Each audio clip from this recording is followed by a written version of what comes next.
Pregnant છો અને અડદિયો ખાવો છે? શું પ્રેગ્નન્સીમાં અડદિયો સેફ છે? ચાલો સમજીએ.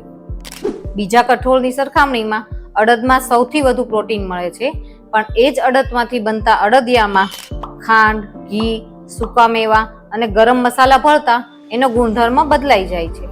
પ્રોટીનને બદલે કાર્બોહાઈડ્રેટ 5 થી 6 ગણું વધી જાય છે. એટલે જ જો અડદિયો ખાવો છે તો ઓછા ગોળ, દેશી ઘી, ભરપૂર ડ્રાયફ્રૂટ અને નહિવત ગરમ મસાલા સાથે ઘરે બનાવીને અઠવાડિયામાં 3 થી 4 વખત ખાઈ શકાય. પરંતુ જો ડાયાબિટીસ, બીપી, વધુ વજન કે એસિડિટી હોય તો ડોક્ટરની સલાહ મુજબ લઈ શકાય. આ જ અડદ પચવામાં પણ ભારે હોય છે અને આમ પણ પ્રેગ્નન્સીમાં બીજા અને ત્રીજા મહિનામાં પાચન શક્તિ ખૂબ જ નબળી હોય છે, જેથી ચોથા મહિનાથી અડદિયો લઈ શકાય. આ ઉપરાંત અડદમાંથી વિટામિન B1, B9 અને ઘણા બધા મિનરલ્સ મળે છે. તો એની માહિતી માટે અમને કોમેન્ટ કરો. અડદિયો જાણો, સમજો અને ડરશો નહીં.